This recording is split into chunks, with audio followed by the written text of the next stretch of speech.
बिस्मिल्लाहिर्रहमानिर्रहीम, अस्सलाम वालेकुम। जियो न्यूज़ पर आप देख रहे हैं आपस की बात और मैं हूं मुनीफ फारूक। वज़ीर-ए-आज़म पाकिस्तान के क्लिप्स आपने देखे। 2 रोज़ कबल उन्होंने कराची पैकेज का ऐलान किया। 1100 अरब एक खतीर रकम है, उसके ऊपर ये पैकेज है जो एग्जिस्ट करता है और इसके अंदर जो डिटेल सामने आई हैं वो कराची के ऊपर अगर ये पैसे लगा दिए जाएँ, ये रकम खर्च कर दी जाए तो वाकई कराची का नक्शा बदल जाएगा। शायद ये सब कुछ सुनने में इतना अच्छा था, perhaps it was too hard to believe, it was too much for us to believe कि अगले ही दिन या अगर कहा जाए 2 दिन के बाद, 2 दिन के अंदर अंदर इतना सब कुछ हो गया और उसमें इतने सवालात आ गए कि अब ये समझ नहीं आ रही कि इसके अंदर हिस्सा किसका है। वफाकी हुकूमत ये कह रही है कि इसके अंदर जो मेजॉरिटी शेयर है, मेजॉरिटी कंट्रीब्यूशन है, वो वफाकी हुकूमत की है, जबकि सिंध हुकूमत का ये मौक़िफ़ है कि वफाकी हुकूमत तो महज चंद सौ अरब रुपए खर्च करेगी। इसमें जो लॉयंस शेयर है इन्वेस्टमेंट के हवाले से या पैसा खर्च करने के हवाले से, वो सिंध हुकूमत की रिस्पॉन्सिबिलिटी है। एक्चुअली रिस्पॉन्सिबिलिटी है किसकी? आज कुछ देर पहले वफाकी वज़ीर इत्तलात जनाब शिबली फराज साहब ने बाकायदा तौर पर ब्रेक डाउन दिया, जिसमें यह बताया गया है कि टोटल 736 अरब रुपए 736 अरब रुपए खर्च किए जाएंगे वफाक की जानिब से कराची पैकेज की मद में, और बकिया रकम जो है वो सिंध हुकूमत कंट्रीब्यूट करेगी। इसके अंदर खुसूसी तौर पर जो सर्कुलर रेलवे के हवाले से बात की गई है उसमें 300 अरब रुपए रखे गए हैं, आपको नज़र भी आ रहा होगा इसमें। वो उन्होंने कहा कि सिंध हुकूमत ज़रूर ये ख्वाहिश करती है कि वो इसको एग्जीक्यूट करवाए, लेकिन क्योंकि रेलवे एक फेडरल सब्जेक्ट है और उन्होंने इसके अंदर आइन का हवाला भी दिया है, इस नोटिफिकेशन में नज़र भी आ रहा है, इस एक्सप्लेनेशन में, तो उन्होंने ये कहा कि ये वफाकी हुकूमत की रिस्पॉन्सिबिलिटी है कि 300 अरब रुपए वफाकी हुकूमत मुहैया करेगी। एक्चुअली ये मामला इतना अच्छा तरीके से सामने रखा गया और इतनी अच्छी इसकी प्रोग्रेस हुई, हर किसी को कम से कम कराची के शहरी को तो बहुत अच्छा लगा ये। लेकिन आज इसके ऊपर सवाल क्यों उठ रहे हैं, ज़रा हिस्ट्री है वो ज़रा आपको बता देते हैं। ये मीटिंग होती है, वज़ीर-ए-आज़म अनाउंस करते हैं, उसके बाद जनाब बिलावल भुट्टो ज़रदारी साहब जो कि चेयरपर्सन है पाकिस्तान पीपल्स पार्टी के, वो क्या फरमाते हैं ज़रा सुन लीजिए। अब ये बिलावल साहब ने कहा, बिलावल भुट्टो ज़रदारी के इस मीडिया टॉक के हवाले से इस क्लिप के बाद अब देखा जा सकता है कि शायद जनाब मुराद अली शाह साहब भी उनके साथ खड़े हैं, लेकिन उसके बाद फौरी तौर पर असद उमर साहब और 2 और वफाकी वज़रा, अली जैदी साहब भी साथ थे और अमीनुल हक सिद्दीकी साहब भी उनके साथ थे, उनके कोलेशन पार्टनर है। इन्होंने प्रेस कॉन्फ्रेंस की। असद उमर साहब ने बिलावल साहब को क्या जवाब दिया, सुन लेते हैं। पीपल्स पार्टी के चेयरपर्सन का क्लिप, और उसमें वो ये कह रहे हैं कि 1100 में से 800 अरब रुपए तो सूबा दे रहा है, तो वफाक तो सिर्फ 300 अरब दे रहा है। हमने ये जरूरी समझा कि रिकॉर्ड की दुरुस्तगी के लिए आपके सामने हम आए और आपको बता दें कि इस वक्त सूरत हाल क्या है। सामने रखा गया था प्रेजेंटेशन, जो मंसूबों की फहरिस्त रखी गई थी और उसमें जो जिम्मेदारियां रखी गई थी, उसमें 62% जो फंडिंग है वो वफाक की थी और 38% सूबे की थी। असद उमर साहब को आपने सुना, उन्होंने बिलावल साहब को जवाब दिया। इसके जवाब में तर्जुमान सिंध हुकूमत जनाब मुर्तज़ा वहाब साहब ने बाकायदा तौर पर एक प्रोग्राम के अंदर इसकी वजाहत दी और उन्होंने कैसे कहा कि असद उमर साहब की कैलकुलेशन या उनका मौक़िफ़ दुरुस्त नहीं है, गलत है। क्या फरमा रहे थे, सुन लीजिए। आपने ये जब क्लिप्स देखे, यकीनी तौर पर हर कोई ये मौक़िफ़ सुनने के बाद इसी सवाल की तरफ बढ़ रहा है कि क्या ये मैटर करता है वाकई कि किसका शेयर कितना है। लेकिन अगर मैटर नहीं भी करता तब भी कराची के शहरी का ये हक बनता है कि वो जान सके कि इस पूरे पैकेज के अंदर डिटेल्स क्या है, किस किस मद में कितने पैसे खर्च होंगे। वफाकी हुकूमत का क्योंकि अनाउंस प्राइम मिनिस्टर कर रहे हैं तो उसका कंट्रीब्यूशन पता चले कि वो कितना है, सिंध हुकूमत का कंट्रीब्यूशन कितना है। वफाकी हुकूमत ने तो जैसे हमने आपको दिखाया भी, गवर्नमेंट ऑफ पाकिस्तान की तरफ से ministry of planning and development की जानिब से एक बाकायदा तौर पर ब्रेक डाउन सामने आ गया है, जिसमें 736 अरब रुपए का ब्रेक डाउन दिया गया है। Greater Karachi water supply package के लिए, जिसे K4 कहा जाता है, 46 अरब रुपए। कराची सर्कुलर रेलवे के लिए 300 अरब रुपए। रेलवे फ्रेट कॉरिडोर के लिए 131 अरब रुपए। ग्रीन लाइन यानी BRT के लिए 5 अरब रुपए। और rehabilitation of river, nullahs and storm water drains and resettlement of affected people, इसके लिए 254 अरब रुपए रखे गए हैं। टोटल 736 अरब बनते हैं। उनका बाकायदा तौर पर फिर आगे भी ब्रेक डाउन दिया गया है कि 125 अरब रुपए कहाँ से आएंगे और बाकी 611 अरब वफाकी हुकूमत मुहैया करेगी। अब मेहमानों का तारुफ मैं करवा देता हूँ। सिंध हुकूमत पाकिस्तान टी की नुमाइंदगी के लिए शैला राजा साहब मेरे साथ मौजूद हैं, प्रोविंशियल मिनिस्टर हैं फॉर वुमेन डेवलपमेंट। बहुत शुक्रिया आपका। जनाब अब्दुल शकूर शाद साहब MNA है पाकिस्तान तहरीक इंसाफ के, कराची से ही, लियारी से उन्होंने इलेक्शन जीता। बहुत शुक्रिया अब्दुल शकूर शाद साहब, आप भी मौजूद हैं। जनाब मदर अब्बास साहब मुल्क के मुमताज़ सहाफ़ी हैं और इस पूरे मामले के ऊपर ना सिर्फ उनके बेतहाशा रिपोर्ट्स मौजूद हैं, कॉलम्स मौजूद हैं, उनका एनालिसिस भी हम लेते हैं। मदर साहब आपका भी बहुत शुक्रिया। मैं सबसे पहले शैला राजा साहब अगर आपसे पूछ पाऊँ, कम से कम वफाकी हुकूमत ने एक ब्रेक डाउन दे दिया है कि ये टोटल ब्रेक डाउन है, हम इसलिए कह रहे हैं कि हमारा शेयर इसके अंदर 62% है, सिंध हुकूमत का 38% के करीब होगा। क्या सिंध हुकूमत भी ये बताएगी कि क्या शेयर है, और आपके नज़दीक ये महज वफाकी हुकूमत की कंट्रीब्यूशन 103 अरब क्यों है और बाकी सारी कंट्रीब्यूशन सिंध हुकूमत की है? क्या आप ये बताएंगे, और अगर बताएंगे तो कब? मैं बता देती हूँ, और अगर आप मुख्तलिफ अखबार उठा लें और ट्विटर पे देख लें तो बाकायदा जो सिंध के मंसूबे हैं और जो उनके ऊपर वर्ल्ड बैंक से और मुख्तलिफ उससे जो हमारी पब्लिक प्राइवेट पार्टनरशिप है वो सारी चाइना से और से सॉलिड वेस्ट पे वो सब लगी हुई है।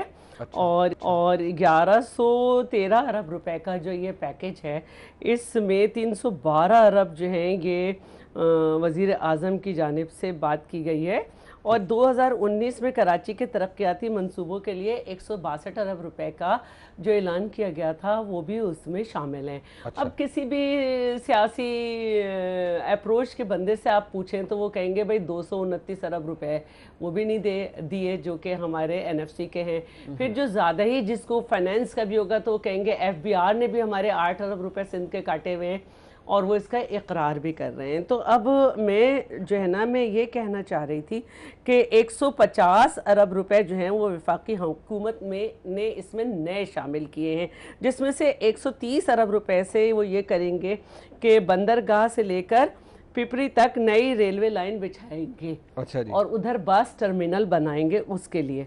ठीक है, अब अगर आप मुझे टाइम देते हैं तो मैं बहुत सारे मंसूबे वो आपको बताती हूँ जो सिंध हुकूमत शुरू कर चुकी है, और बस हमें उसमें मसला ये है कि जब हमने ये शुरू किए थे तो डॉलर की कीमत 105 रुपए थी। अच्छा, और अब आप देख रहे हैं कि तब्दीली सरकार का कारनामा कि वो डॉलर की कीमत कहाँ चली गई है। अगर मैं आपसे पूछ पाऊं, आपके लिए आसान हो जाएगा ये जो आप बता रही हैं कि सिंध हुकूमत ने शुरू कर दिए। हाँ, ये आपने किए हुए थे मंसूबे शुरू, और अगर आप कह रही हैं 105 का डॉलर था तो वो तो तकरीबन 2 साल पहले था ना जी। तो वो फिर इस कराची पैकेज का हिस्सा आप उन्हें कैसे कहेंगी? वो तो फिर ऑलरेडी एग्जिस्टिंग मंसूबे हैं ना सिंध हुकूमत के, जो कराची के हवाले से होंगे। जी, मैं बिल्कुल बता देती हूँ जिसमें मैं बता रही हूँ कि 315 तो हमारे ऑनगोइंग मंसूबे थे लास्ट ईयर। फिर इस साल हमने 93 मजीद स्कीम्स दी और उन 93 स्कीम्स के लिए 34.7 बिलियन मुख्तस किए। इसमें S3 और K4 के भी। K4 का नई हुकूमत जब से आई तब्दीली सरकार, इन्होंने लास्ट ईयर कोई पैसा नहीं दिया, इस दफ़ा भी कोई नहीं दिया। और S3 को तो इन्होंने कह दिया कि ये हमारा हिस्सा ही नहीं है।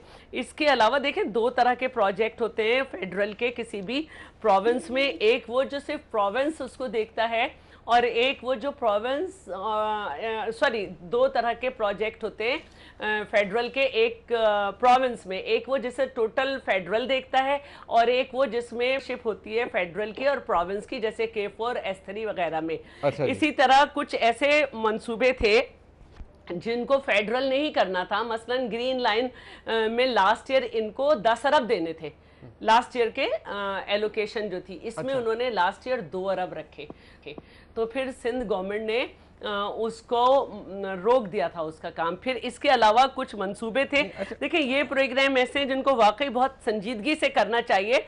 यानी कि वफाकी बजट से कराची के तरक्याती मंसूबे निकाल दिए गए थे, और इसमें था कराची में Pakistan institute of fashion designing का सब कैंपस, एक्सपो सेंटर कराची की रिमॉडलिंग, नॉर्दर्न बाईपास की तोसी, जिन्ना सिंध मेडिकल यूनिवर्सिटी की तोसी, कराची फिश हार्बर की तोसी का मंसूबा, कराची में IT पार्क का मंसूबा, जो वफाकी बजट में शामिल थे वो निकाल दिए थे। अच्छा, तो मैं सिर्फ ये कहना चाहती हूँ कि हमारे जो मंसूबे हैं, मोटे मोटे मैं बात कर लूं आपसे, इसमें आलमी बैंक के ताउन से हम कॉम्पिटिटिव एंड लायबल सिटी जो है उसका प्रोजेक्ट शुरू हो चुका है और इस पे 33.600 लागत से ये शुरू किया जा चुका है। इसके अलावा ये जो हमारा अच्छा ये अगर मैं आपकी तवज्जो दिला सकूं, पैकेज है ये शुरू हो चुका है। ठीक, अच्छा नहीं जो आपने तो आप मुझे यस और नो में जवाब दे दीजिएगा। अगर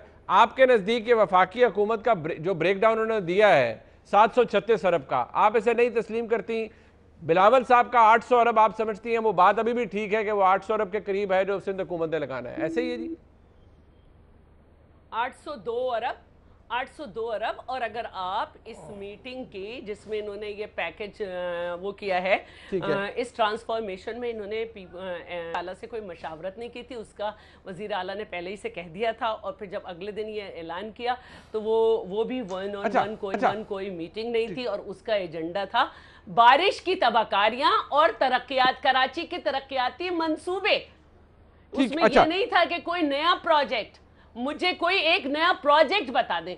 जो सुप्रीम कोर्ट ने कहा उसमें ये है कि इंक्रोचमेंट जो है ठीक है अच्छा एक सेकंड मैं वफाकी हुकूमत का मौक़िफ़ ले लूं, कराची वालों के जिम्मे किया है कि प्लॉट हम दे दें।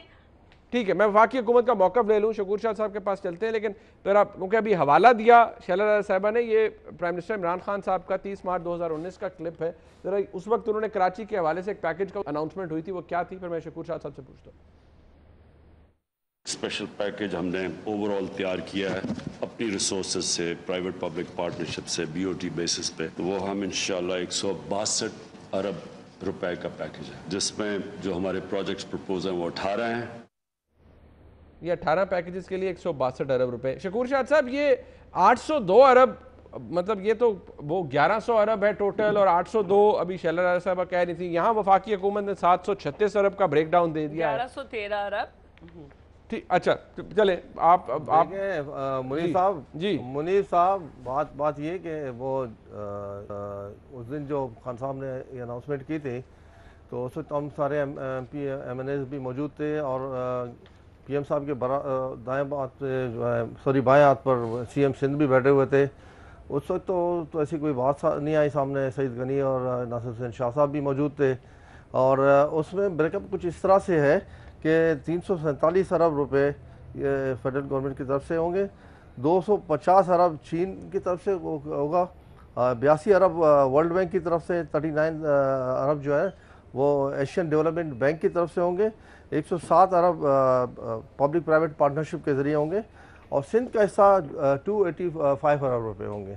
तो ये है ब्रेकअप।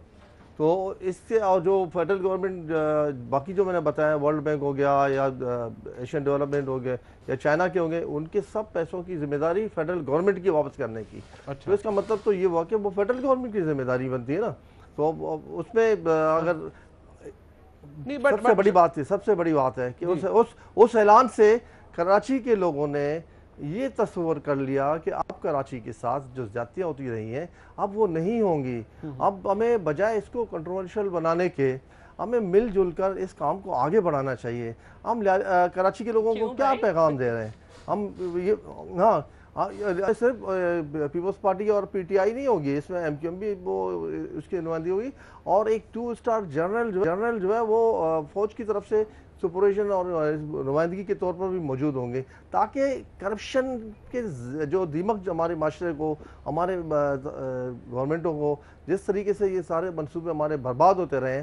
K4 की बात हो रही है, K4 में अब तक कितना पैसा खर्च हो गया और कहाँ खर्च हो गया, कहाँ वो इतनी बड़ी बड़ी फाइलें बन गई हैं और K4 का एक हिस्सा तक शुरू नहीं। वैसे साहब अगर मैं आपसे पूछ पाऊं, ये जो आपने ब्रेकडाउन दिया है, ये शिबली फराज साहब ने जो ये ऑफिशियल पेपर दिया है ये उससे तो मुख्तलिफ है जी। यहाँ मतलब इन्होंने 736 अरब है और फिर चले ऑपरेटिव उसका 611 अरब है, 125 अरब रुपए कहीं सेटलमेंट के हैं वो वहाँ से खर्च करने हैं वफाकी हुकूमत ने किसी एक फंड से लेकर। वो सब जो ब्रेकअप मैंने दी वो सब इसी से मिलके सारी मैं भी तफसील देना चाहती हूँ, मैं तफसील देना नहीं बट ये एक मिनट, ये जो 162 अरब पिछले साल का है मार्च का, ये सिंध हुकूमत आज भी कहती है वो बाकी हुकूमत ने नहीं दिया, प्राइम मिनिस्टर अनाउंस करके गए थे।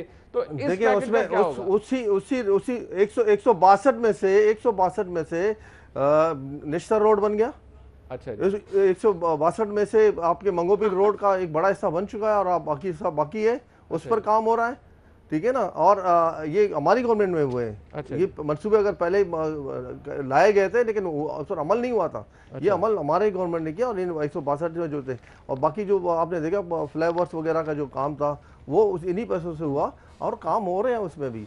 और आपने देखा बदकिस्मती से इस मुल्क में कोरोना की वजह से बहुत सारे चीज़ें पूरी दुनिया से उखड़ गई थी ना, तो इस वजह से। तो इंशाल्लाह ताला जो कमिटमेंट्स हैं 2 साल की हुकूमत से आप ये सवाल करने के कर रहे हैं, जो मेरी बहन कर रही है, मेरी बहन है वो, ऐसी बात नहीं है, हमारे बहुत पुराने रिश्ते हैं, जैसे मदर भाई से हैं उनसे भी। लेकिन इस शहर को हमें कुछ देना है, हमें इसको मुतनाज़ा बनाना नहीं है। नहीं बिल्कुल, देखिए बात आपकी बिल्कुल, जिस तरह कमरे में बैठ के पहले मुज़ाकरात हुए, अगर आपको कोई एतराज़ात है आप बैठ के करें, आवाम को मायूस ना करें। शगुन शाह साहब आप को बड़ी उम्मीदें वापस, लेकिन अगर आप दोनों मौजूद है मेरे लिए, अगर मैं शैला रज़ा साहबा का जो ब्रेक डाउन दिया है वो देखूं जो आपने दिया है या शिबली फराज साहब की तरफ से आए हैं, तो यकीन मानिए इस वक्त जो आपको लोग देख रहे हैं, जो सुन रहे हैं, वो भी कंफ्यूज होगा कि यार इसमें कौन से पैसे कहां से आ रहे हैं, किसका कंट्रीब्यूशन क्या है, क्योंकि एक जो सरकारी खाता है या सरकारी लेटर है उसमें कुछ और है। मैं आपके पास एक सेकंड, अगर मैं मदर साहब का ओपिनियन ले पाऊं, मदर साहब मुझे जरा बताइएगा, ये दोनों ब्रेक डाउन है और यहीं से भी मुझे कम से कम मेरा मैथमेटिक्स तो यहाँ फेल हो जाता है कि ये कहां से 68%, 62% और 68% बढ़ रहे हैं पूरे पैकेज का, डिवीजन कहाँ होती है? शुक्रिया मुनीब। देखिए ये सारी गुफ्तगू सुन के मुझे तो ऐसा लगा जैसे मैं पेरिस पहुंच गया हूँ। अच्छा, इतने मंसूबे ऐसी चीजें। ग्राउंड पे क्या है? ग्राउंड पे पावर ब्रेक डाउन है, ग्राउंड पे वाटर ब्रेक डाउन है, ग्राउंड पे रोड्स का ब्रेक डाउन है, ग्राउंड पे गटर्स का ब्रेक डाउन है। कौन सी ऐसी चीज है जो बनाई गई है? यानी ये जो बातें होती हैं, इतने बड़े बड़े मंसूबे हम सुनते हैं, इस शहर के बुनियादी मसले को ये एड्रेस करने को तैयार ही नहीं है। बुनियादी मसला ये है कि इस शहर की पॉपुलेशन की ग्रोथ जो है उसको आप एड्रेस करने को तैयार नहीं है। इस शहर के इख्तियारात के जो मसाइल हैं उसको आप एड्रेस करने को तैयार नहीं है। आप करते रहे, बनाते रहे, जितने भी मंसूबे बनाते रहे, इतनी देर में मंसूबे बनते हैं, प्रॉब्लम मल्टीप्लाई हो जाती है। तो मुझे तो बड़ी मायूसी हुई ये दोनों चीजें सुन के। कल चीफ मिनिस्टर और प्राइम मिनिस्टर दोनों मौजूद थे ना, अगर ये सारी चीजें उसी वक्त बयान कर दी जाती, चीफ मिनिस्टर प्राइम मिनिस्टर के साथ बैठकर या उसके बाद फौरी तौर पे बता देते कि इसमें इस तरीके से ब्रेकडाउन है, इस तरीके से वो कुछ चीजें हो जाती हैं। और ये कोई मसला है कि किसका कितना शेयर है, इस शहर को आपने कितना दिया है? नहीं, आप दे जवाब, लेकिन इस बात को बताएं कि क्या ये प्रॉब्लम है इस वक्त? क्या इस वक्त ये चीज हमने सुननी है कि आपका कितना शेयर है और विफाक का कितना शेयर है? हमें तो ये चीज सुननी है कि हम मिलकर इस कराची को बेहतर बनाएंगे। वो मुझे नहीं सुनाई दी। और वो 24 घंटे के अंदर ही चीजें बदल गई। और ये इसलिए है, ये भी सुन ले मुनीब, ये चीजें इसलिए बताई जा रही हैं ताकि लोकल बॉडीज इलेक्शन में ये क्रेडिट लिया जाए कि देखें जी, कराची को बेहतर हमने बनाया है, हम बेहतर बना रहे हैं, कराची को बेहतर हम बना रहे हैं।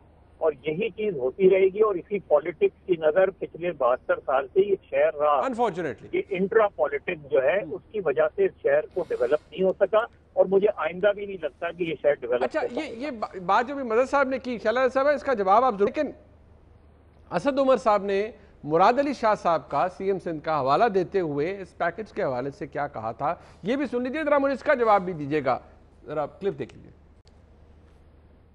जब हम परसों बैठे हुए थे और हम बहस वाला मामला हो गया कि वफाक ज्यादा पैसे लगा रहा है इस पैकेज के अंदर, ये सूबा ज्यादा पैसे लगा रहा है, तो चीफ मिनिस्टर साहब ने मुझसे ये कहा कि देखें ये उस बहस में पड़ जाएंगे कि ये देखो जी, ये तो वफाक ने ज्यादा पैसा लगाया। मैंने कहा अच्छा ऐसा करते हैं, ये जो मंसूबों की बातचीत हो रही है हमारी बात में जारी रहेगी, तो हम ऐसा करते हैं, कल जब हम ऐलान करते हैं तो हम उसके अंदर ऐलान के अंदर ये बताते नहीं कि वफाक क्या कर रहा है, सूबा क्या कर। हमने तो इस बात पे इत्तेफाक कर लिया, लेकिन जैसे ही यहाँ से खत्म हुई कल प्रेस कॉन्फ्रेंस, मेरे पास पैगामात आना शुरू हो गए कि जी वो पीपल्स पार्टी की सोशल मीडिया टीम ने ये शुरू कर दिया है, वो कह रहे हैं जी कि 800 अरब रुपए जो है वो तो सूबा लगा रहा है, तो वफाक क्या कर रहा है। फिर वो एक टेबल भी आ गया, उसके अंदर 36 अरब रुपए सिर्फ वफाक के लिखे हुए थे। लेकिन उसके बाद मुझे एक क्लिप भेजा गया, वो पीपल्स पार्टी के चेयरपर्सन का क्लिप, और उसमें वो ये कह रहे हैं कि 1100 में से 800 अरब रुपए तो सूबा दे रहा है, तो वफाक को सिर्फ 300 अरब दे रहा है। अच्छा शरद साहब, इसका भी जवाब दीजिएगा, जब एग्रीमेंट हो गया कि नहीं डिटेल इस तरह बाहर लानी, तो ये इस तरह वाकई डिटेल्स जब बाहर आई तो लोगों ने सवाल करना शुरू कर दिया। अब एक काम जो अभी शुरू भी नहीं हुआ उसके ऊपर सवाल पहले से उठ गए।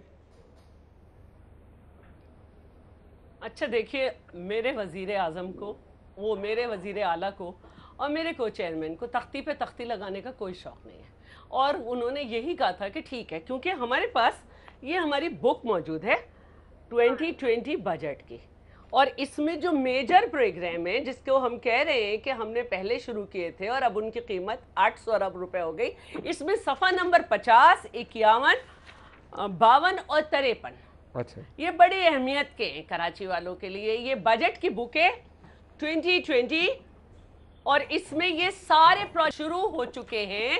और मैं जिसमें ये बताना चाहती हूँ, Karachi water and sewerage board के लिए mega project Karachi water and sewerage improvement project world bank की मावनत से 3.4 बिलियन की लागत आएगी। मतलब ये हमने किए ना यार। इसके अलावा greater Karachi water sewerage project S3 नहीं, बट पैसे कौन पैसे आप वापस देंगे या वफाक देगा? आप लोगों ने अगर आपने वफाक दे रहे हो वापस।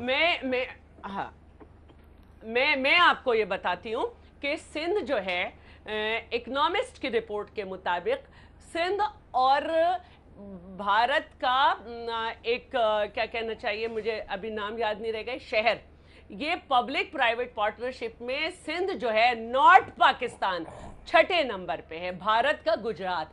तो ये हम कर रहे हैं तो हम लौटाएंगे। बाकी कुछ मंसूबे ये, और मैं पढ़ दूं कि ये हमारे बजटेड मंसूबे हैं। अगर हमारी सोशल मीडिया टीम ये कह रही है कि ये तो ऑलरेडी ऑन गोइंग है और ये हमने किया हुआ है, मसलन Karachi water and sewerage services improvement project, जिससे पानी और सेवरेज के पुराने निजाम के ढांचे में तरक्की आएगी, नेबरहुड प्रोजेक्ट, ये सारे हम कर चुके हैं। बट आप उसके लिए 3.2 अरब बता रही हैं। 14 अगस्त को। अच्छा एक minute, rehabilitation of river, nullahs and storm water drains and resettlement, चले रीसेटलमेंट निकाल दें, ये स्टॉर्म वाटर नाला, इसके लिए 254 अरब है। आप फरमा रही हैं कि वो 3.2 अरब भी है। साथ एक ये भी थोड़ी कंफ्यूजन है अभी तक।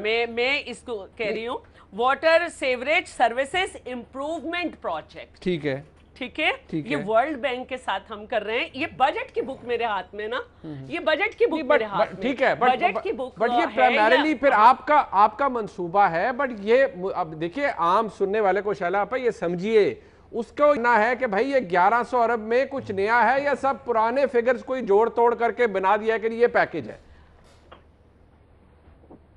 मैं आपसे ये कह रही हूं कि उसका एजेंडा यही था कि बारिश की तबाहकारियां और कराची के तरक्याती मंसूबे, अब कराची के जो तरक्याती मंसूबे हैं वो वर्ल्ड बैंक से, चाइना से, अमेरिकन डॉलर्स की मदद से, जिसमें क्या कहना चाहिए, मैं तो सारे पेपर्स लेकर बैठ चुकी हूँ ना, जैसे ये जो वेस्ट वाटर रिसाइकलिंग प्रोजेक्ट है, ये मंसूबा पाकिस्तान में अपनी नौयत का पहला होगा जो सनती सेवरेज के पानी को ट्रीट करके वापस सनत को देगा। इसी तरह KWSSIP प्रोजेक्ट जो है ये सेवरेज के पुराने निज़ाम के ढांचे को तेजी से तरक्की देगा। ये जो है अमेरिकन डॉलर से, फिर इसके अलावा जो है मैंने पहले ही बताया था कॉम्पिटिटिव एंड लायबल सिटी, वो शकूर शाह साहब कह रहे हैं सब वफाक ने वापस करना है।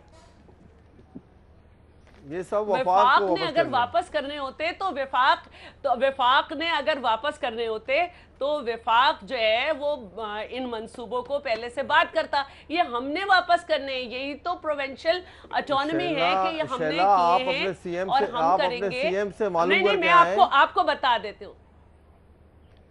अच्छा अब मैं इनको बता, आप अपने सीएम से कंफर्म कर लें, बजाय देखे, बजाय इसके कि लोगों को कंफ्यूज करें, शैला, लोगों को, कराची के लोगों को उम्मीद दें। देखिए मैंने आपको ये बताया है, इसमें इन चीजों को कंट्रोवर्शियल नहीं करना है। अच्छा कराची के लोग बहुत तंग हैं। नहीं शकूर शाह, नहीं शकूर शाह, आप कंफ्यूज कर रहे हैं।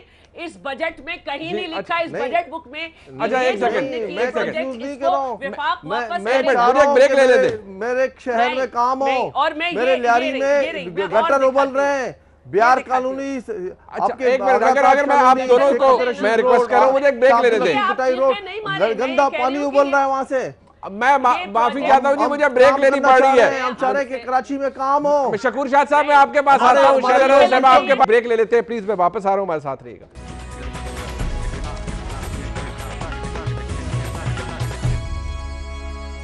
ब्रेक वो होती है जी जो ज़रूरी होती है, लेनी पड़ती है। मैं शकूर शाह साहब, अभी शैला साहबा की उन्होंने बड़ा अपनी तरफ से बताने की कोशिश की है, लेकिन मेरा सवाल अभी भी बुनियादी तौर पर वही है। आप ये कह रहे हैं कि ये कन्फ्यूजन है, शैला साहबा को सीएम से पूछना चाहिए। वो फरमा रही हैं कि आप कन्फ्यूजन फैला रहे हैं, आपको क्लैरिटी नहीं है। वफाकी हुकूमत का ब्रेकडाउन हमारे सामने आ गया है जी। 736 अरब है ऑपरेटिव, 611 है, 125 कहीं और से आने हैं। सिंध हुकूमत ने अभी तक नहीं दिया। क्या जवाब है इसका शकूर शाह साहब? क्योंकि जो मंसूबे वो कह रही हैं ऑलरेडी ये हमारे मंसूबे हैं बहुत से, वो कहती है कोई नई चीज़ इसके अंदर नहीं है। मुनीर साहब, कराची के लोगों ने बड़े अजाब से काफ़ी अरसे से, कई सालों से, और इन बारिशों ने सब किए किराए पे वैसे ही वो और मज़ीद नमक छिड़काया। अब हमें कराची के लोगों को उम्मीद बंधवानी है। उन्हें एक किरण नज़र आई है नहीं कि शायद अब कराची शहर तब्दील होगा, जो हमारी सबकी ख्वाहिश होनी चाहिए। इस शहर को जिस तरीके से बर्बाद किया गया, अब एक लंबी दास्तान है, ठीक है ना। अब एक जब इब्तिदा हुई है, हम उसको कंट्रोवर्शियल क्यों बना रहे हैं? आज मैं अपने इलाके की बात करूं, मेरे इलाके में मुख्तलिफ जगहों पे गटर का गंदा पानी निकल रहा है नीचे से। ये किसकी जिम्मेदारी? वाटर एंड सीवरेज बोर्ड का कौन जिम्मेदार है? मैं उसका मिनिस्टर हूँ या सूबाई गवर्नमेंट की जिम्मेदारी बनती है, वजीर बल्दियात की जिम्मेदारी बनती है? बिहार कॉलोनी मेरा बर्बाद है, आगरा ताज कॉलोनी मेरा बर्बाद है, शाह अब्दुल लतीफ बेटा एक मेन रोड है कराची के लियारी के बड़े रोडों में से। और जरदारी साहब के ज़माने में 5 अरब रुपए के जो फंड दिया गया था, 5 अरब रुपए वो लियारी पर कहाँ खर्च हुए? उसमें वाटर एंड सीवरेज बोर्ड पर भी बड़े बड़े नाले लगाए गए, मेरे ख्याल में 60-70 इंच के वाले, वो अब तक सही मेरी इत्तला के मुताबिक वो यूटिलाइज ही नहीं हो रहे। तो इसका सबका जवाब कौन देगा? हमें काम चाहिए। ये कौन कितना दे रहा है, क्या नहीं दे रहा है? आप जब एक जगह बैठ के आप लोगों ने फैसला किया, एक जगह बैठ के वजीर आजम और सीएम ने बैठ के ये ऐलानात किए, अब कंफ्यूजन फैलाने की वजह क्या है? शैला रज़ा साहब आपसे बिल्कुल एग्री नहीं कर, जितने स्टेक होल्डर्स हैं, उनको किसी वजह से नहीं करना है, शायद नहीं करें। उनका क्या जहन में, क्यों इस तरह से वो कंफ्यूजन फैला रहे हैं? कराची के लोगों को उनका बुनियादी हक देना है। इनका काम है, पहला काम इनका शुरू जो करना था इंक्रोचमेंट। बट शकूर शाह साहब अपने मैं शैला साहब आपके पास आ रहा हूं, मैं आता हूं एक सेकंड। शकूर शाह साहब, अभी मजहर अब्बास साहब ने कहा कि ये इतनी डिटेल्स हर कोई खोल खोल के इसलिए बता रहा है कि आगे लोकल बॉडी इलेक्शंस आने हैं, और मजहर साहब का अपना ओपिनियन है। वो कहते हैं बेसिकली तो वहां पर ये सब जंग उसी के लिए है, बताना है हर किसी ने भाई हमने ज्यादा पैसे लगाए, हम ज्यादा पैसे लगा रहे हैं। देखिए, इसको क्लैरिफाई करने का सबसे बेस्ट तरीका यह है कि वजीर आला साहब जाके वजीर आजम से मिलें, या उनकी टीम के असद उमर साहब को बुला के अपने पास सारे बैठ के सारी चीज़ें अवाम को पब्लिक करें। जो डॉक्यूमेंट्स होंगे अवाम को दिखाएं, जो फिर बात बनेगी ना, फिर उनका क्लेम इनका क्लेम उनका क्लेम वाली बात ना हो। लोगों को कंफ्यूज ना करें, लोगों को काम चाहिए। लोगों को इससे मतलब नहीं कि सूबाई हुकूमत करेगी या वफाकी हुकूमत करेगी। अगर सूबाई हुकूमत भी कोई बेहतर काम करे, हम उसको वेलकम करेंगे। मेरे इलाके लियारी में चले, अच्छा ठीक है, लास्ट वर्ड मदर साहब का भी लेना है। मैं शैला साहब को क्विकली, फिर मैं मदर साहब से कंक्लूड कराना है। मैंने 2020 के बजट का 50, 51, 52, 53 बताया था, और अब इनको बता रही हूँ 1920 के बजट का 2019 और 20 के बजट का। ये इस साल के भी प्रोजेक्ट नहीं है। मैं अच्छा 2019 नहीं, 19 और 20, 2019 एंड 20, ठीक है। उसकी बजट की बुक उठाएं, पेज नंबर 37, 38, 39। पहले का मैंने बताया था 50, 51, 52, 53। और मैं आपको दोबारा बता दूं कि ये जो नेबरहुड इम्प्रूवमेंट प्रोजेक्ट है, इस पे पिछले साल भी हमने काम किया। ये जो हमने कॉम्पिटिटिव एंड लायबल सिटी है, इस पे पिछले साल शुरू किया गया था, इस पे काम हुआ। इस पे इस साल ज़्यादा पैसे लगे। पीपल्स स्क्वायर भी आपने खड़ा देखा। अच्छा, ये BRT पे भी जो है ये मेगा प्रोजेक्ट है। इसके अलावा रेड लाइन पे भी जो है एशियन तरक्याती बैंक से सिंध हुकूमत ने मायदे किए हैं। ये कल के अखबारात हैं जो ये बता रहे हैं कि जो सिंध हुकूमत ने मायदे किए हैं, जो अब डॉलर्स बढ़ने की वजह से 803 अरब रुपए के हो गए हैं, उसको भी वफाकी हुकूमत ने अपने साथ शामिल कर लिया। तो मैं अपने मंसूबे दिखा रही हूँ बजट बुक खोल के कि हमने मायदे किए, आप कह रहे हैं हमने देने, आपने जो देने हैं वो S3 में देने, आपने जो देने हैं वो K4 में देने, अच्छा चलो ठीक है, मदद साहब जो आपके मंसूबे चल रहे हैं वफाक के उसके देने। मैं जान के मान पा के मदद साहब से जानना चाहूंगा टुवर्ड्स द एंड, मदद साहब आप कंक्लूड कर दें। सर समझ आती है कोई बात, क्योंकि यकीन मानिए जो व्यूअर है या कराची का रहने वाला वो तो अभी भी कंफ्यूज होगा, क्योंकि जो शैला राजा साहबा ने बताया है इसमें तो कुछ फिर नया है ही नहीं। देखिए मुनीर और नजीब साहब मेरे प्रोग्राम में बैठ के कह चुके हैं कि नया नहीं है। अच्छा चले देखिए मुनीर, मुझे इससे मुनीर न्याजी साहब का वो शेर याद आ रहा है जिसमें मेरा ख्याल है अगर हम PTI और पीपल्स पार्टी के दोस्तों की जो मुलाकातें हुई हैं कि बेख्याली में एक इरादा कर लिया, हमने अपने शौक को हद से ज्यादा कर लिया, जानते थे कि निभा सकते नहीं, उसने भी वादा कर लिया, हमने भी वादा कर दिया। वाह, ये जो सूरत हाल है, आप सोचें इतनी सारे मंसूबे शैला रजा साहिबा ने बताए, एक मंसूबा उन्होंने पब्लिक ट्रांसपोर्ट का नहीं बताया कि पिछले 12 साल में सिंध गवर्नमेंट इस शहर को कितनी पब्लिक ट्रांसपोर्ट दी। इस शहर में ड्रेन का मसला है, जो मंसूबे आप बता रहे हैं वो बहुत अच्छे मंसूबे होंगे, लेकिन इस शहर के बुनियादी मसाइल को वो हल नहीं कर रहे। ठीक है, इस शहर का बुनियादी मसला ड्रेन है, स्टॉर्म ड्रेन वाटर है। इस शहर का बुनियादी मसला पब्लिक ट्रांसपोर्ट है। सर बिल्कुल ठीक। इस शहर का बुनियादी मसला सर्कुलर, शायद हमने बहुत ज्यादा ओवर कमिट कर लिया सब। सबसे बुनियादी मसला इख्तियारात की मुंतकली एग्जैक्टली है, जो देने को तैयार नहीं। सर वक्त खत्म हो गया, मैं तीनों मेहमानों का शुक्रिया अदा करूंगा। प्रोग्राम में एक ब्रेक शामिल कर, और भी बहुत कुछ हो रहा है पाकिस्तान की सियासत में, जरा मुस्लिम लीग नून और पीपल्स पार्टी से और पाकिस्तान तहरीक इंसाफ से पूछेंगे। मरीम नवाज शरीफ साहबा मुतहरक होना चाह रही हैं सियासत के अंदर, हो पाएंगी, क्या असर पड़ेगा? वफाकी हुकूमत का ख्याल कुछ और है। ब्रेक के बाद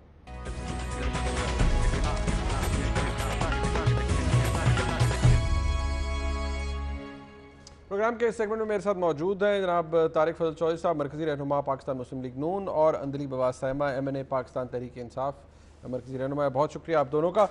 मरीम नवाज शरीफ साहिबा की तरफ से ये ख़बरें आ रही थी कि वो सियासत में दोबारा मुतहरक हो रही हैं, उनकी पार्टी की जो एक्टिविटीज़ हैं उनमें वो मुतहरक हो रही हैं।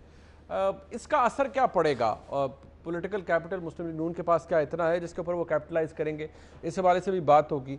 दूसरी बात मियां नवाज शरीफ साहब की सेहतियाबी के हवाले से है। अभी मुख्तलिफ तस्वीर जो कि सामने आई सोशल मीडिया के ऊपर, ट्विटर के ऊपर, एक और तस्वीर है जिसको आज मरीम नवाज शरीफ साहबा ने रीट्वीट किया है।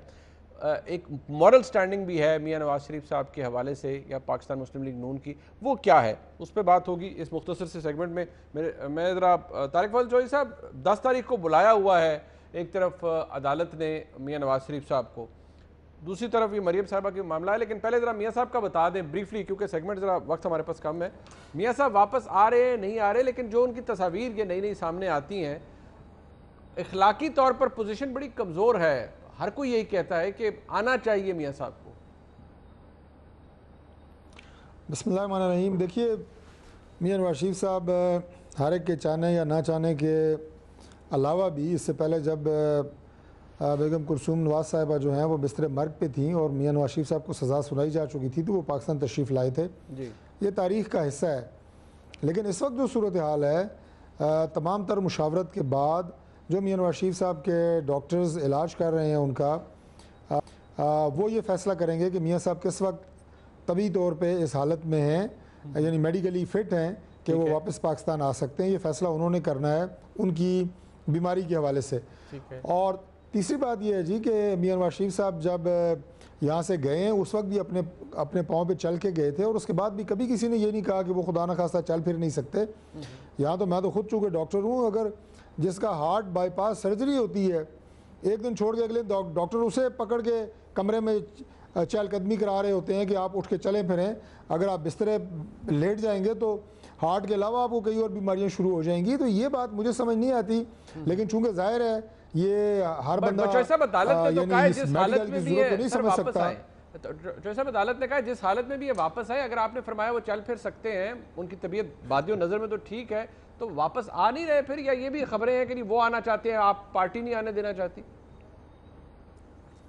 मैं दोबारा वहीं से बात शुरू करूंगा, लेकिन विद अ डिफरेंट रेफरेंस कि जिस मरीज़ का बाईपास ऑपरेशन हो रहा होता है जी, वो भी चल के ऑपरेशन थिएटर जाता है, वो भी ऐसा नहीं होता कि स्ट्रेचर पे पड़ा होता है या बेहोश होता है। ठीक है। तो बादियों नज़र में जो लफ्ज़ आपने इस्तेमाल किया है वो बिल्कुल ठीक होता है। ठीक है। और खुदा न खास्ता जिन लोगों को दिल के दौरे पड़ते हैं बादियों नज़र में बिल्कुल ठीक होते हैं, तैयार श्यार होकर निकलते हैं किसी और काम से, पता चल जाए जी हार्ट अटैक हो गया है, बादियों नज़र में ठीक होते हैं। तो मियां नवाज शरीफ साहब की जो बीमारियां हैं वो तो डायग्नोज्ड हैं, वो तो सबको पता है कि दिल का ऑपरेशन हो चुका है, उनकी ब्लड प्रेशर के इशूज हैं, डायबिटीज़ का इशू है, किडनीज का इशू है। ठीक है जी। तो मेरा ये ख्याल है कि अदालत भी इस बात को ज़रूर गौर करेगी कि उनकी मेडिकल फिटनेस जो है वो डॉक्टर्स जब इंशाल्लाह वो बता देंगे कि वो मेडिकली फिट हैं तो ज़रूर पाकिस्तान आएंगे। पाकिस्तान में उनका सारा कुछ पाकिस्तान में है, क्यों नहीं पाकिस्तान आएंगे, ज़रूर आएंगे। जैसे मैंने पहले कहा, इससे पहले वो जेल जाने के लिए आ सकते हैं, तो वैसे आके यहाँ पे अपने मुल्क में वो अपने मुकदमात का भी सामना करेंगे। ठीक है, तो मेरे साथ रहिएगा, सारी बात यहाँ पे है।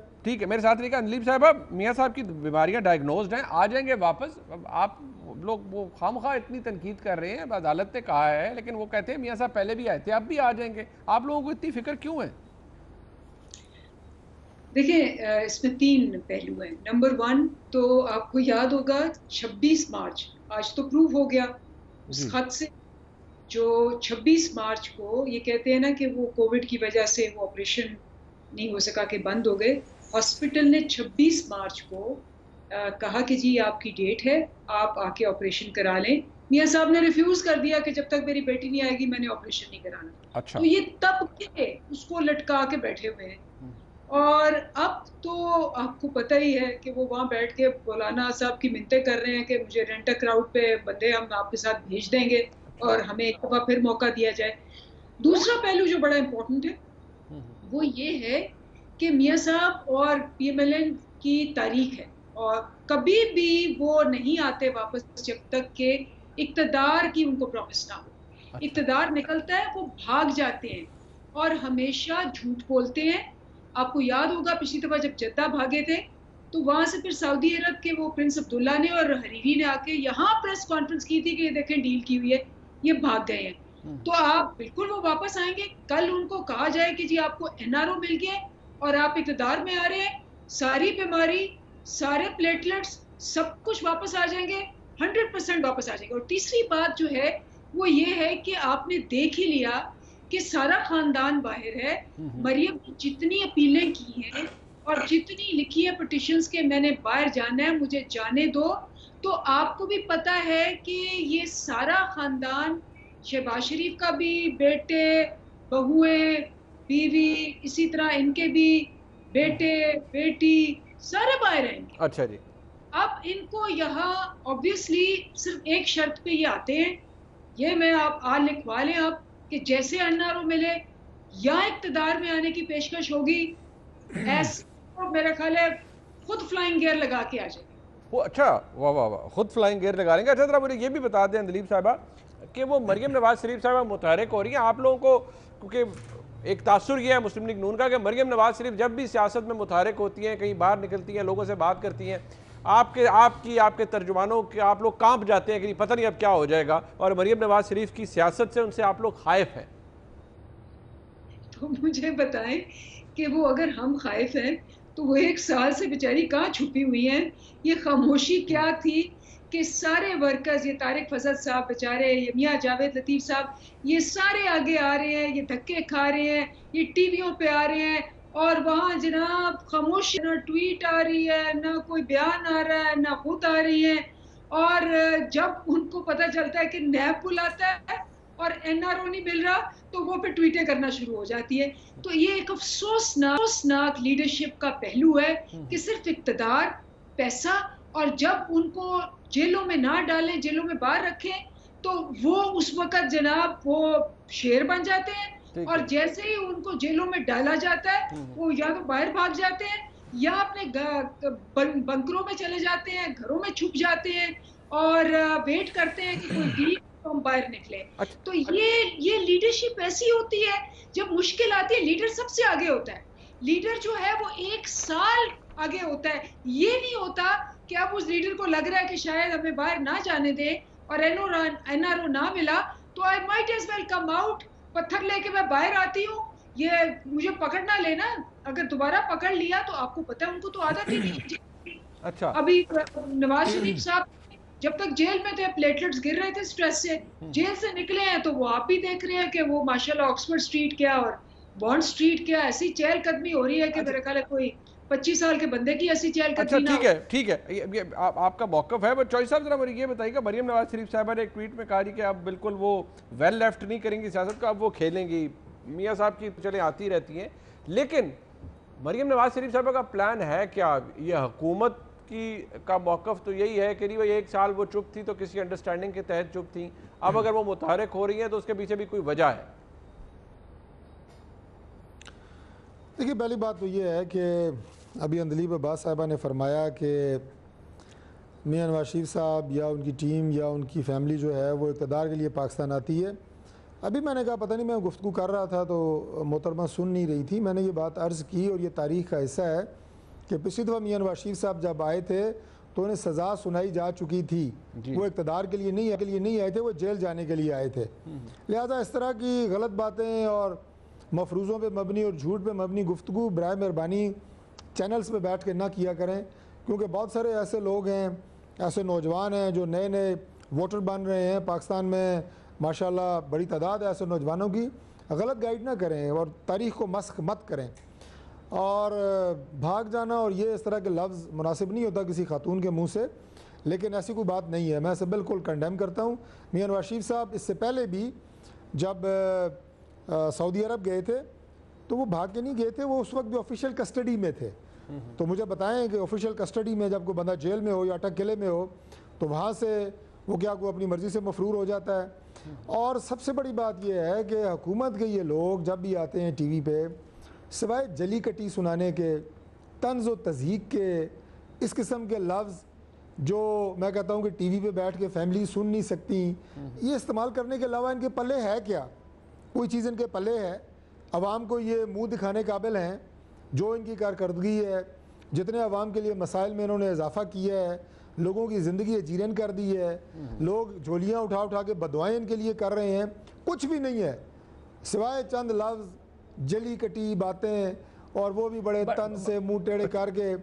वो बात सुने, वो आपके हरीफ है, उन्होंने फूलों के हार थोड़ी डालने हैं आपको चॉइस साहब। और नहीं जी, कोई वज़ादारी भी होती है, कोई सियासत के अंदर भी सिर्फ ये नहीं होता कि आप जो है वो बिल्कुल सर पैर से उतार के ही शुरू हो जाएं। ऐसा नहीं होता। लेकिन बहरहाल उनकी अपने गुफ्तगू है, अपना उनका अंदाज़ है। मैं तो उन्हें नहीं, अंदलीब को नहीं मैं कह रहा, ये पाकिस्तान तहरीक इंसाफ की बात है, वो गुफ्तगू करते ही इसी तरह है। मैं कह रहा हूँ कि अवाम के लिए कोई उम्मीद की बात, वो जनाब 1970 में ये हो गया, 1980 में ये हो गया, 90 में ये हो गया, तारीख़ के ये जो औराक हैं लोग पढ़ते भी रहते हैं, इस पर गुफ्तगू भी होती है, इस पर कालम भी छपते रहते हैं। इस वक्त लोग आपकी तरफ देख रहे हैं कि आप क्या कर रहे हैं, लोगों के लिए कितना आप लोगों ने आसानी पैदा की है। ये दूसरों को जली कटी सुनाने के लिए और ये ताना जनी के लिए ये आप लोग टेलीविज़न के ऊपर आते हैं। खुदा के लिए ठीक है, आप कुछ वो बताएं कि लोग आज सुनना चाहते हैं आपसे कि कोई रिलीफ की बात है, ठीक है, ठीक है, अच्छा फायदे की बात है, अवाम के कोई ऐसी बात जैसे अवाम खुश हो, ऐसी कोई बात है कुछ भी नहीं है आप लोगों के पास। ठीक है, टीवी के ऊपर बस यही बातें। ठीक है, अच्छा चले मैं लास्ट वर्ड अंदलीब साहब, बिकॉज एक आपका मौकफ ही चाहिए था, चॉइस साहब का आ गया। कोई अच्छी बात भी किया करें जी, आप आके इतनी जली कटी सुना देते हैं, आकर कोई अच्छी बात किया करें, जरा कंक्लूड कर दें। सही कह रहे हैं, सच कड़वा होता है और बड़ा मुश्किल होता है जब आपने इतनी तजर्बाकार टीम रखी हुई जिसने 40 साल धोखा दे के, टीटियां करके, मनी लॉन्ड्रिंग करके, मतलब इससे बड़ा सच क्या होगा कि मनी लॉन्ड्रिंग का वो जो बिल है, फैटफ ने कहा हुआ है कि जी 10 साल आपको हमने ग्रे लिस्ट में रखा। बताएं कि नवाज शरीफ के 3 दौर मिला के 8.5 साल बनते हैं, ये बताएं इन्हें, 40 साल नहीं बनते। मैं नहीं बोली, झूठ ना बोले मेरे मैडम, मैं बोली नहीं बीच में। अच्छा यार 40 साल क्यों हमारे मथे लगा रही हैं आप? 8.5 साल का इक़्तिदार है हमारा, 40 साल क्यों मथे लगा रही हैं हमारे आप? अच्छा 5 साल आपके, 5 साल जरदारी साहब के, एक पापड़ वाला, एक चीनी वाला। जरदारी का मैं जिम्मेदार नहीं हूँ। ना मैं जनाब मुशर्रफ का जिम्मेदार हूँ, ना पाकिस्तान मैं ज़ियाउल हक साहब का जिम्मेदार हूँ। साल का तजुर्बा है। 8.5 साल है नवाज शरीफ के, आप कैलकुलेट कर लें, नहीं तो अपने वो कैलकुलेटर होता है मोबाइल पे, उस पर कर लें। चल नहीं, वो अंदरीब साहब को बोलने नहीं दिया ना आपने, उनके वो स्काइप पर है, उनको डिसएडवांटेज है। मुनीब साहब 40 साल वो हमारे ये अभी जो तमीज की बात कर, उनको इनकी तमीज देखें कि इन्होंने एक सेकंड सब्र नहीं किया। कितने हैं चौई साहब, वो उनको डिसएडवांटेज है, वो स्काइप पर है। चौई साहब क्यों झूठ बोल रही हैं? ओहो, वो तो झूठ क्यों बोल रही हैं? मैं सिर्फ ये आप कह देंगे 2 60 साल मिनट मैंने में बोलना मारूंगा। था, लेकिन इन्होंने कहेंगे उस पर 70 भी साल अपनी में तमीज का मारूंगा। मुजाहरा कर दिया। डिसेंसी झूठ भी कोई बोल रही चीज है। होती है। अच्छा नहीं, चौई साहब प्लीज, वो अब अंदरीब साहब को मैंने पहले ही अर्ज किया था, वक्त कम है, वो अब उनका टाइम आपने ले लिया ना जी। जी अंदरीब साहब काइंडली कंक्लूड कीजिएगा जी। सो मैं ये बात कर रही हूँ कि ये वो कोरोना वायरस जिसने इंडिया को -23% कर दिया, तबाह कर दिया, पाकिस्तान का सारी दुनिया कह रही है कि जी कमाल है, ऐसी इकोनॉमी रिकवर की है। स्टॉक मार्केट जो है वो एशिया में नंबर 1, दुनिया में नंबर 4 है। हाईएस्ट रेमिटेंसेस हैं, हाईएस्ट आपकी इन्वेस्टमेंट्स हैं, और आपका जो इन्होंने खसारा इस मुल्क में छोड़ के गए थे 20 अरब का, वो 2 सालों में 3 अरब पे आ गया है। और ये रिस्की आईसीयू में इकोनॉमी छोड़ के गए थे, और अब इकोनॉमी स्टेबल हो गई है। मूडीज ने कहा है कि इन्होंने आईसीयू में इकोनॉमी छोड़ी। ये तो फैक्ट्स है। तो अब बताएं कि इन्होंने अगर 30 साल में मुल्क का बेड़ा गर्क किया है, और हमने 2 साल में पिछले 100 साल की सबसे बड़ी आफत है कोरोना, ठीक है जी, कोई उससे डील नहीं कर सका। ठीक है, इंडिया तबाह हो गया है, अमेरिका तबाह हो गया, पाकिस्तान उभर रहा है, और इसीलिए इनको मसला है। ठीक है, ठीक है। I have to wind it up जी। मैं माजरत चाहूंगा अपने दोनों मेहमानों से, मैं इस डिबेट को आगे बढ़ा सकता था, लेकिन हमारे पास वक्त बिल्कुल खत्म हो गया। चौई साहब बहुत शुक्रिया, अंदरीब अब्बास साहब आपका बहुत शुक्रिया, आज का प्रोग्राम आपने देखा, फीडबैक जरूर दीजिएगा। बहुत शुक्रिया, खुदा हाफिज़।